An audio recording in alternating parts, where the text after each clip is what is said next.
Di sebuah desa Dayak yang terletak jauh di pedalaman hutan Kalimantan, hiduplah seorang anak laki-laki bernama Dimas. Desa itu dikelilingi hutan hijau yang lebat, sungai yang mengalir tenang, serta rumah betang yang berdiri kokoh sebagai tempat tinggal masyarakat setempat. Setiap pagi, suara burung dan hembusan angin dari pepohonan menjadi bagian dari kehidupan sehari-hari warga desa. Ayah Dimas berasal dari Sulawesi, sementara ibunya memiliki darah Dayak. Namun di rumah mereka lebih sering menggunakan bahasa Indonesia agar mudah dipahami semua orang. Seiring berjalannya waktu, Dimas tumbuh tanpa benar-benar mengenal bahasa dan budaya Dayak yang hidup di sekelilingnya. Ia justru lebih akrab dengan lagu-lagu barat, film luar negeri, dan berbagai tren modern yang ia temukan melalui internet. Bagi Dimas, dunia luar terasa begitu menarik dan penuh warna. Ia bisa menghafal lirik lagu berbahasa Inggris dan mengenal banyak budaya asing, tetapi ia jarang mendengar cerita rakyat dari daerahnya sendiri. Ketika teman-temannya berbicara menggunakan bahasa Dayak, Dimas hanya bisa memahami sedikit dan sering merasa bingung mengikuti percakapan mereka. Ia terkadang tersenyum saja, meskipun sebenarnya tidak sepenuhnya mengerti apa yang sedang dibicarakan. Tanpa disadari, ia mulai merasa asing di tempat yang sebenarnya adalah tanah kelahirannya sendiri.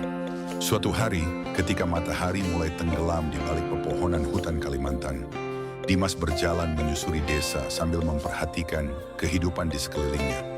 Ia melihat rumah betang yang besar dan penuh ukiran khas Dayak, sungai yang mengalir perlahan di samping desa, serta anak-anak yang bermain bersama di tepi air.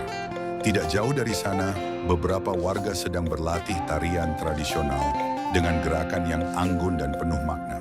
Musik tradisional terdengar mengalun pelan, mengiringi langkah para penari. Untuk pertama kalinya, Dimas benar-benar memperhatikan semua hal itu dengan rasa penasaran. Ia mulai menyadari bahwa budaya yang ada di sekelilingnya memiliki keindahan dan cerita yang dalam. Rasa ingin tahunya membuat Dimas mulai mendekati warga desa dan bertanya kepada para orang tua tentang makna ukiran, tarian, serta tradisi yang telah diwariskan dari generasi ke generasi. Para tetua desa dengan sabar menceritakan kisah tentang leluhur mereka, tentang hubungan masyarakat Dayak dengan alam, serta tentang nilai-nilai kebersamaan yang selalu dijaga oleh masyarakat desa. Dari cerita-cerita itu, Dimas mulai memahami bahwa setiap simbol dan tradisi memiliki arti yang penting bagi kehidupan mereka. Sejak saat itu, Dimas mulai mencoba belajar kembali bahasa dan budaya Dayak yang sebelumnya terasa asing baginya. Ia meminta ibunya mengajarkan beberapa kata dalam bahasa daerah, berbicara dengan warga desa, serta ikut membantu mempersiapkan kegiatan adat. Meskipun pada awalnya ia masih sering salah mengucapkan kata-kata, warga desa justru menyambutnya dengan senyum dan tawa yang hangat. Perlahan-lahan, Dimas mulai merasa lebih dekat dengan lingkungan dan budaya tempat ia dibesarkan. Kini Dimas menyadari bahwa mengenal budaya luar bukanlah hal yang salah. Dunia memang luas dan penuh dengan hal-hal baru untuk dipelajari. Namun melupakan budaya sendiri dapat membuat seseorang kehilangan sebagian dari jati dirinya. Sejak saat itu, Dimas mulai mencintai kembali budaya Dayak yang menjadi bagian dari dirinya.